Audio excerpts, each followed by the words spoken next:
За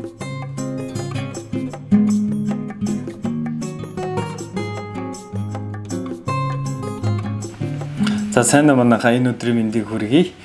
За өнөөдөр Австрали улсад нэлээд их бороо ороод бид нэг тал ажилласан учраас эрт ирсэн юм чинь бас нэг жоох үр дүтэлтэй юм хэмээн санагдлаа. Тэгээ та хэвтээ бас өөрийнхөө зарим нэг одоо сурж мэдсэн зүйлээс хуваалцъя гэж бодож байна. Ялангуяа одоо нөгөө англи хэл сурахтай холбоотой зүйлсийн талаар хуваалцъя гэж бодож байна. За тэгэхээр би ч одоо баг англи хэл сурж эхлээд 10 гаруй жил болсон байна.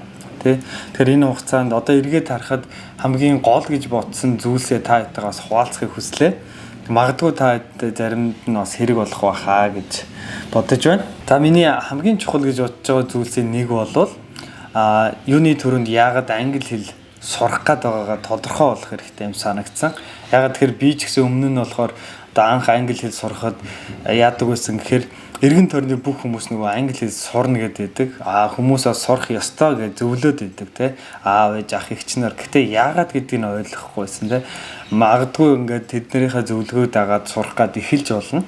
Гэтээ яг өөрийнхөө яагаад би англи хэл сурах ёстой вэ гэдгийг маш тодорхой болгомоор санагдсан. Жишээлбэл зарим хүмүүс юу гэдэг нь би англи хэл сурснараа гадаад оронд сургуульд явнаа, эсвэл ажлын ярилцлаганд орноо, тэтгэлэг авна гэх мэт ийм нарийн одоо юу гэдэг тодорхой зорилготой байх хэрэгтэй. Тэгээд тэр зорилгынхаа төлөө англи хэлээ ингээд сураад явна гэх юм бол илүү тууштай байдаг юм шиг санагдсан. Түүнээс ч одоо юу гэдэг нь бусад хүмүүсийг дагаад манай найзууд бүгд англи хэл сурж байна, би сурна гэх юм бол магадгүй энэ удаан үргэлжлэхгүй бас ахиж сайн гарахгүй болов гэж бодож байна. За өөр нэг зүйл юу вэ гэхлээр ялангуяа одоо шалгалт өгч байгаа шалгалтанд бэлдэж байгаа хүмүүсийн хувьд юу вэ гэхээр өөрийгөө аргагүй байдалд оруулах хэрэгтэй. За яагаад тэгэхээр би одоо яг энэ 10 гаруй жилийн хугацаанд бол маш олон удаа шалгалт өгсөн байна. За тэр болгонд одоо юу гэдэг нь залхуурах, хойшин тавих энэ бүх одоо үе шатыг дамжаад ирсэн учраас эргээд харахад өөрийгөө одоо аргагүй байдалд оруулах нь бас их чухал юм а. Жишээлбэл зарим тохиолдолд би бол ингэж хэлсэн бэлдэх гээд ингээд бодоол яваад байсан болохоор бэлдэхгүй байсан болохоор шууд очоод юу яатсан шалгалтаа бүгэлцэн шалгалтынхаа мөнгийг тушаацсан. Тэгэнгүүт яаж нэхэр нэгэнт мөнгө тушаацсан шалгалтаа ингээд хойшлуулахгүй бүх зүйл одоо ингээд хийхээс өөр аргагүй байдалд орж байгаа юм л да. Тэр цагт хүн яах вэ гэхээр өдөр хоног ойртоод байгаа мэдж байгаа учраас яг хийж эхэлдэг. Тэгэхээр яг өөрийгөө ингээд аргагүй зайлшгүй байдалд оруулах юм бол илүү үр дүнтэй, илүү одоо хичээлээ хийх магадлал өндөртэй юм шиг надад санагдсан. За 3 дугаарт нь юу вэ гэхээр хизээч одоо бууж өгөхгүй байх хэрэгтэй. Энэ юу гэсэн үг вэ гэхээр бид англи хэл чи өөрөө урт хугацааны зүйл. Одоо маш богино хугацаанд англи хэлээ сайжруулна гэдэг бол хэцүү, ялангуяа эхэлж байгаа үед бол тийм ээ. Тэгэхээр юуг мэдчих хэвээр вэ гэхээр хэрвээ та одоо өдөрт 30 байна уу, 10 байна уу, 1 цаг байна уу зарцуулаад англи хэлээ давтаж ил авах юм бол үр дүн гарч байгаа гэдэгт итгэх хэрэгтэй. Магадгүй тэр дөрөөдөнд харагдахгүй гэж болно те. Тэр дөрөөтэй гинт гадаад хүнтэй яриад кино үзэж ойлгоод байхгүй ч магадгүй. Гэхдээ тэр олон 30 минут, тэр олон 10 минут чинь цугларсаар байгаа эцсийн дүндээ таны хүсэж байгаа тэр төвшөнд чи аваачнаа. Тэгэхээр юу гэдэг нь те бодит одоо нүдэнд харагдах үз үр дүн мэдэгдэхгүй байлаа гэдэг нь өсөхгүй байгаа гэсэн үг биш шүү гэдгийг хэлмээр байна. Одоо адилтгаж хэлэх юм бол фитнест явж байгаа хүмүүстэй фитнест 2 өдөр 7 өдөр 2-7 хоног явангуудаа бүх булчин яар цагаал амар булчинтай болдгоо шүү дээ тий. Яг тэрнтэй адилхан урт хугацаанд үр дүн гарна. Тэгэхээр англи хэл гэдэг бол ерөөсөө тууштай байдлыг хүнээс маш их шаарддаг байгаа. За 4-р нь юу вэ гэхээр ижил зоригтой хүмүүсээр өөрийгөө хүрээлүүлж байгаа. Яагаад тэгж юм гэхээр бид нэр одоо юу гэдэг нь гоё видео үздэг ч юм уу, ном уншдаг ч юм уу, хүнтэй ярилцдаг ч юм уу, урам зориг авдаг те. За би ч англи хэлээ алаад өгнө те.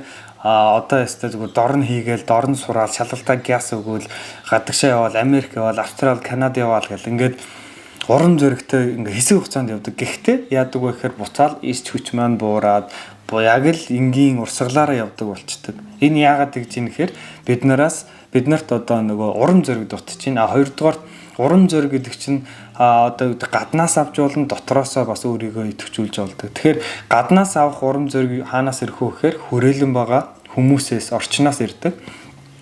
Тэгэхээр ижил зоригтой хүнээ хүмүүсээ олчих юм бол магадгүй чи ингээд жоохон хичээлээхээ мартцсан явж байтал найз чинь те би дөнгөж сая инглээ, ийм хичээл үзлээ, ийм одоо шинэ үг сурлаа, ийм подкаст сонслоо те ингээд юм байна, шалгалтаа би сая өгөөд тэд авчлаач гэдэг юм уу. Ингээд хүнд мотивац болох ийм зүйлсүүд тохиолдод ирэхээр хүн ч гэсэн одоо бид нар ч өөртөө амар сайн хичээгээд эхэлдэг. Тэгэхээр тийм хүмүүсээр хүрээлүүл үгүй болвол одоо юу гэдэг юм те чи ингээд дөнгөж хичээ хэл сурж ах чинь хажуунаас чинь те чи одоо сурж эхэлж байгаа юм чинь хизээ сурах юм те IELTS хэцүү, TOEFL хэцүү, чиний тэр өндөр оноо авдаг чинь худлаач гэдэг юм уу. Хэдий дотны хүмүүс ч гэсэн иймэрхүү хандлагаараа ярьдаг хүмүүс олон байдаг. Тэгэхээр эдгээр хүмүүсээс одоо төр зур одоо тусгаарлах хэрэгтэй. Яг тэгэхээр тэр хүмүүс танд одоо мотивац гэхээсээ илүү таныг одоо demotivated буюу урам зориггүй болгож байгаа учраас ийм хүмүүстэй бас байнга одоо цагийг өнгөрүүлэхээс зайлс хийсэн дээр ах гэж бодож байна. За төгсгөлд нь хэлэхэд яг ингээд шууд хэрэгжүүлж болохоор нэг одоо practice гэх юм уу тийм зөвлөгөө байна. Тэгэхээр би энийг болоод одоо маш олон жил ашиглаж байна. Манай эхнэр ч бас ашигладаг. Ямар арга вэ гэхээр та нар бүгд мэдчихэж байгаа. Гэхдээ хэрэгжүүлэх нь л гол учраас. Тэгэхээр зорилгоо бичээд хаасайг унаадаг. Цаасан дээр бичээд өрөөндөө тэ хөргөчн дээрээ толин дээр ч юм уу тэ хамгийн их хардаг тэр хэсгүүд дээрээ зорилгоо бичээд наадаг. За энэ яаж юм гэхээр жишээлбэл өглөө босоод тэ шкафныхаа толин дээр ч юм уу нойлын өрөөндөө ч юм уу тэ энэ яаж юм гэхээр үргэлж бид нөгөө нэг сануулад байдаг. Би өнөөдөр юуны төлөө цаг зарцуулах ёстой вэ гэдгийг маань үргэлж сануулдаг. Тэгэхээр та магадгүй 2 цаг ч юм уу 1 цаг ч юм уу Facebook, Instagram ухаад ингээд мартцсан. Тэгээд нэг 0 орох гээд алхаж ороод ингэсэн чинь толин дээр чинь тийм одоо юу гэдэг 30 хоногийн дараа 60 хоногийн дараа шалгалтаа шүү гэсэн юм бичиг байх юм бол шууд бодно штэ бид нар би нэрээ юу хийгээд байна юугүй шалгалт олох гээд байх чинь одоо яана ер нь бол шалгалтандаа сайн бэлдэхгүй бол болохгүй юм байна гэдэг. Ингээд хүнд яадаг вэ гэхээр сануулад байдаг байна. За тэгэхээр энэ одоо юу гэдэг зөвхөн одоо шалгалт шүүлэгтэй холбоотойгоор зөвхөн англи хэлтэйгээр холбоотой биш те гэр бүлийн харилцаа, хүүхдийн хүмүүжил, өөрийгөө хөгжүүлэх одоо те өөрийнхөө дутагдaltaй талыг засах гэх мэт бүх зүйл дээр ашиглагдаж болдог. Дээрэс нь бас өөртөө урам зориг өгөх зорилгоор бас ашиглаж болно. Одоо сүүлийн үеийн одоо хөөхний хөгжлийн талаар хүмүүс маш их ярьдаг болсон. Энэ талаар сургадаг одоо сургагч, коуч хийдэг ийм олон хүмүүс байдаг. Төнгөч эдгээр юу гэж ийм гэхээр ингээд өглөө ч юм уу босоод би болвол хамгийн мундаг юу байдгийг би бол амжилттай хүн, би өөдрөг хүн ингээд өөрийнхөө болохыг хүсэж байгаа, өөрийгөө урам зориг хайрлсан ингээд өөртөө ярьдаг Тэгэхээр магадгүй та ингээд би болвол амжилттай хүн, би болвол шаргуу хөдөлмөрлөдөг хүн би одоо үргэлж суралцдаг ийм хүн гэдэг юм ингээд өөрийнхөө болохыг хүсэж байгаа зүйлүүдэд хадах юм бол магадгүй бас 70 тухамсартай нөлөөлөд та багаар дутагдaltaй талаа засаад одоо хүсэж байгаа хүн шигэ болж болох юм гэж хэлмээрээ. За ингээд та хэдтэй зөвлөх одоо өнөөдрийн зүйлүүд маань энэ байна. Та хэд маань энийг сонсоод өөрт таарах зарим нэг зүйлээ аваад ашиглана гэж найдаж байна. Тэгээд бүгдэнд нь зорьсон зорилгод нь амжилт хүсье. Тэгээд тууштай хичээлэх юм бол бүгд чаднаа. Амжилт, түр баяртай.